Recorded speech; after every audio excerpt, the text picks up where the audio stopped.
સરકારે જે બજેટ રજૂ કર્યું એમાં ચિત્ર અને સંગીત વિષય માટે બજેટ નથી કર્યું, ફક્ત વ્યાયામ વિષય માટે જ બજેટ રજૂ કર્યું છે। તો ગુજરાત સરકારે પહેલા આપેલા જે વાયદાઓ હતા કે અમે તમારી બજેટની અંદર 100% મંજૂરી આપી દઈશું, તો જ્યારે બજેટ ફક્ત વ્યાયામ વિષયનું જ આવ્યું છે તો અમારો ઉગ્ર વિરોધ એ છે સરકાર સામે કે ચિત્ર અને સંગીત વિષયનો પણ અંદર સામેલ કરે અને એ માટે પણ બજેટની ફાળવણી કરે। ગુજરાત સરકાર દ્વારા બહાર પાડવામાં આવેલી રાષ્ટ્રીય શિક્ષણ નીતિ 2020 એ સૂચવે છે કે ખૂણે ખૂણે બેઠેલો બાળક એ અભ્યાસ કરવો જોઈએ, એનો સર્વાંગીણ વિકાસ થવો જોઈએ। 360 ડિગ્રી મૂલ્યાંકનની વાત ગુજરાત સરકાર કરતી હોય ત્યારે શરમ આવવી જોઈએ કે ભાઈ આ જે વાતો આપણે કરીએ છીએ પણ એમાંથી એમનું જે કહેવાય કે મૂલ્યાંકન કેટલું થયું અને મૂલ્યાંકનના અંતરે એવું કહેવાય કે કેટલા પ્રમાણની અંદર શિક્ષકોની ભરતી છે। સરકારે જે કહી શકાય કે જ્ઞાન સહાયક હોય કે જુદા જુદા વિભાગોની અંદર અંશકાલીન કે ભાઈ એ રીતે કરાર આધારિત જે ભરતીઓ બહાર પાડવામાં આવે છે,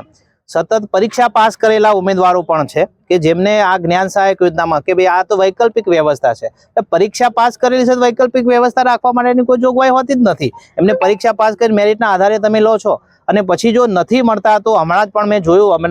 મેં સમાચાર પત્રોમાં કે ગુજરાતી માધ્યમ સિવાયના અન્ય માધ્યમોની અંદર પીટીસી કે બીએડ કરેલા જે ઉમેદવારો છે 1 થી 5 અને 6 થી 8માં ભલે પરીક્ષા પાસ ના કરી હોય પણ એમને સ્થાનિક કક્ષાએ 21,000ના પગારે લેવામાં આવશે। તો સરકારે આવું ન કરવું જોઈએ। પરીક્ષા પાસ કરેલા ઘણા બધા ઉમેદવારો છે અને એ પ્રમાણમાં બાળકોને શિક્ષણ મળી રહે, બીજા અન્ય કામો પણ ન સોંપવા જોઈએ શિક્ષણમાં। અત્યારે શિક્ષણનું સ્તર એટલું બધું નીચલા સ્તરે ચાલી રહ્યું છે કે ન પૂછો વાત। તો સરકારને અમારી નમ્ર વિનંતી છે, અમારી માંગણી એક છે કે ચિત્ર અને સંગીત વિષયોની સાથે વ્યાયામ વિષય સાથે કાયમી ભરતી કરવામાં આવે અને કે 10,000થી વધુ આ ચિત્ર અને સંગીતના ઉમેદવારો હશે તો એટલી ભરતી કરવામાં આવે જેથી કરીને કોલેજો પણ ધમધમે, બાળકોને પણ